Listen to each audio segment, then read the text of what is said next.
بسم اللہ الرحمن الرحیم۔ حضور صلی اللہ علیہ وسلم ہر بیوی کے پاس ایک دن رہتے، باقی ازواج مطہرات البتہ باری والی زوجہ کے پاس اکٹھی ہو جاتی۔ ایک دفعہ حضرت عائشہ رضی اللہ تعالی عنہا کی باری تھی جب حضرت زینب رضی اللہ تعالی عنہا ابن ماجہ کی روایت کے مطابق بلا اجازت ان کے حجرے میں داخل ہوئی۔ آپ کو معلوم نہ تھا کہ حضرت زینب رضی اللہ تعالی عنہا موجود ہیں۔ اندھیرے میں آپ نے ان کی طرف ہاتھ بڑھایا تھا کہ حضرت عائشہ رضی اللہ تعالی عنہا بولی کہ یہ زینب ہے۔ آپ نے ہاتھ کھینچ لیا، اس پر ان دونوں میں تکرار ہونے لگی اور ان کی آوازیں بلند ہو گئی۔ ادھر نماز ہونے لگی تو حضرت ابوبکر صدیق رضی اللہ تعالی عنہ نے آپ کو بلا لیا۔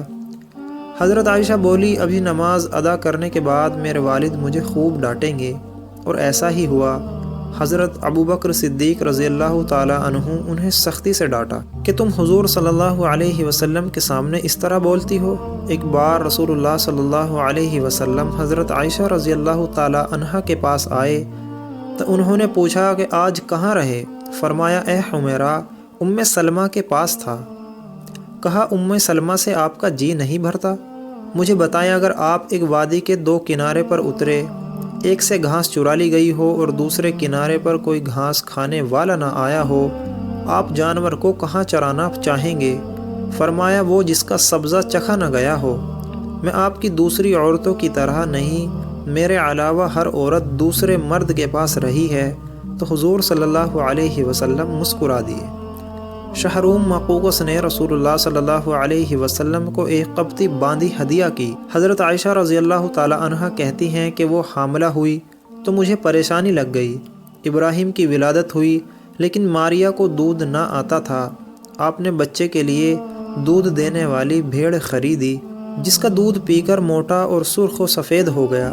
ایک دن آپ ابراہیم کو اپنی گردن پر اٹھا کر لائے اور پوچھا عائشہ بچے کی مجھ سے مشابہت کے بارے میں کیا خیال ہے؟ میں نے سوتاپے کی وجہ سے کہا مجھے تو آپ سے کوئی مشابہت نظر نہیں آتی۔ فرمایا بچے کی صحت کے بارے میں کیا کہتی ہو؟ میں نے کہا جو بھیڑوں کا دودھ پیتا ہے وہ ایسے ہی ہو جاتا ہے۔ حضرت عائشہ رضی اللہ تعالی عنہ فرماتی ہیں میں ان عورتوں سے چڑھتی تھی جو اپنا آپ رسول اللہ صلی اللہ علیہ وسلم کو ہبہ کر دیتی تھی۔ میں کہتی تھی کہ بھلا کوئی عورت اپنے تئی کو ہبہ کر سکتی ہے؟ جب اللہ تعالیٰ نے یہ آیت اتاری اے نبی اپنی بیویوں میں جس کو چاہیں الگ رکھیں اور جسے چاہیں اپنے پاس رکھیں، اور جسے چاہیں الگ کرنے کے بعد واپس بلا لے، اس میں بھی کوئی حرج نہیں، تو میں نے کہا مجھے لگتا ہے آپ کا رب آپ کی خواہش پوری کرنے میں جلدی کرتا ہے۔ ابن حجر کہتے ہیں کہ کئی صحابیات نے اپنی جان رسول اللہ صلی اللہ علیہ وسلم کو بخشی، مگر آپ صلی اللہ علیہ وسلم کسی ایک کو نکاح میں نہ لائے کیونکہ آپ صلی اللہ علیہ وسلم کی منشا پر موقوف تھا، بشرط یہ کہ نبی صلی اللہ علیہ وسلم اس کو اپنے نکاح میں لانا چاہیں۔ ابن حجر نے حضرت میمونہ رضی اللہ تعالی عنہ کے وہبہ ہونے کا بھی رد کیا ہے۔ ام المومنین حضرت سودہ بنت زمع رضی اللہ تعالی عنہ نے اپنی باری کا دن حضرت عائشہ رضی اللہ تعالی عنہ کو دے دیا تھا، چنانچہ حضور صلی اللہ علیہ وسلم حضرت عائشہ رضی اللہ تعالی عنہ کے یہاں 2 دن قیام فرماتے تھے۔ حضرت عائشہ رضی اللہ تعالی عنہ فرماتی ہیں سودا کے علاوہ کوئی عورت ایسی نہیں کہ میرا اس جیسے طور طریقے اختیار کرنے کو دل چاہے، مگر ان میں بھی تندی تھی۔ ایک بار حضرت صفیہ بنت حیا اور حضرت عائشہ میں جھگڑا ہوا، دونوں نے ایک دوسرے کے باپ کو برا بھلا کہا تو رسول اللہ صلی اللہ علیہ وسلم نے سنا تو فرمایا صفیہ تم ابو بکر کو گالی دے رہی ہو۔ حضرت عمر رضی اللہ تعالیٰ عنہ فرماتے ہیں کہ نبی صلی اللہ علیہ وسلم کی ازواج آپس کے رشق و رقابت کی وجہ سے آپ سے روٹھ گئی تو میں نے ان سے کہا نبی صلی اللہ علیہ وسلم تمہیں طلاق دے دیں تو بڑی امید ہے کہ ان کا رب انہیں بدلے میں تم سے بہتر بیویاں دے دے، تو اسی مضمون کی آیت نازل ہو گئی۔ ایک سفر میں نبی صلی اللہ علیہ وسلم کے ساتھ جانے کے لیے حضرت عائشہ اور حضرت حفصہ رضی اللہ تعالی عنہ کے نام قرا نکلا۔ رات کے سفر میں گفتگو کرنے کے لیے آپ صلی اللہ علیہ وسلم حضرت عائشہ رضی اللہ تعالی عنہ کو اپنے ساتھ رکھتے تھے۔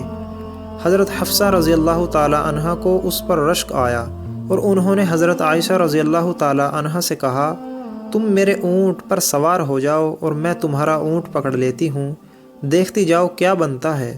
تو حضور صلی اللہ علیہ وسلم حضرت عائشہ رضی اللہ تعالی عنہا کے اونٹ کے پاس گئے اور حضرت حفصہ رضی اللہ تعالی عنہا کو سلام کیا۔ رات بھر کے سفر کے بعد پڑاؤ کا وقت آیا تو حضرت عائشہ رضی اللہ تعالی عنہا آپ سے دور تھی اور نبی صلی اللہ علیہ وسلم سے شکوہ تو نہ کر سکتی تھی، اس لیے زمین پر اترتے ہی اپنے پاؤں ازخر گھاس میں ڈال دیے جس میں سانپ بچھو کا بسیرا ہوتا ہے، اور رنج کے باعث دعا کرنے لگی، اے رب ڈسنے کے لیے مجھ پر کوئی سانپ بچھو ہی مسلط کر دے۔ نبی صلی اللہ علیہ وسلم نے اپنی ایک زوجہ حضرت عائشہ رضی اللہ تعالی عنہا کے پاس تھے، اتنے میں ایک دوسری بیوی حضرت زینب رضی اللہ تعالی عنہا نے کھانے پر ایک رقابی بھیجی۔ حضرت عائشہ رضی اللہ تعالی عنہا نے جس کے ہاں نبی صلی اللہ علیہ وسلم تھے لانے والے خادم کے ہاتھ پر ایک ضرب لگائی تو رکابی گر کر ٹوٹ گئی۔ آپ نے رکابی کے ٹکڑے اور گرا ہوا کھانا اکٹھا کیا اور فرمایا، تمہاری اماں ام المومنین کو رشک آ گیا تھا، خادم کو روک کر اپنے گھر سے نئی رکابی دے کر رخصت کیا۔ حضرت عائشہ رضی اللہ تعالی عنہ فرماتی ہیں کہ ایک رات سوتے وقت میرا جسم آپ صلی اللہ علیہ وسلم کے جسم سے مل گیا۔ آپ صلی اللہ علیہ وسلم نے فرمایا، عائشہ کیا تم مجھے اس رات رب کی عبادت کی اجازت دیتی ہو؟ میں نے کہا، واللہ مجھے آپ کا قرب پسند ہے، تاہم میں آپ کی خواہش کو ترجیح دیتی ہوں۔ پھر آپ صلی اللہ علیہ وسلم نے قیام کیا اور رو رو کر قرآن پاک کی تلاوت کی، حتیٰ کہ آپ کے کندھے مبارک بھیگ گئے تھے۔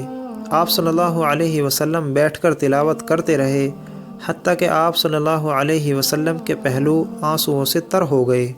پھر لیٹ کر تلاوت کی اور روتے رہے، حتیٰ کہ زمین تر ہو گئی۔ آپ صلی اللہ علیہ وسلم کے پاس جب حضرت بلال رضی اللہ تعالی عنہ آئے تو انہوں نے کہا، یا رسول اللہ صلی اللہ علیہ وسلم، میرے والدین آپ پر قربان، اللہ تعالیٰ نے آپ کے آئندہ اور گزشتہ کے تمام گناہ معاف نہیں کر دیے؟ فرمایا، بلال پھر میں شکر گزار بندہ نہ بنوں؟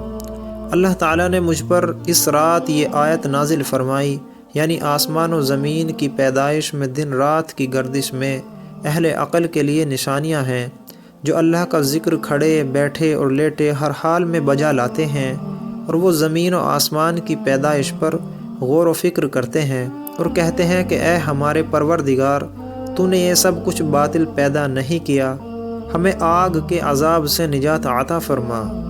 دوستو، ویڈیو کیسی لگی کمنٹ باکس میں اپنی رائے کا اظہار ضرور کریں۔ جزاک اللہ۔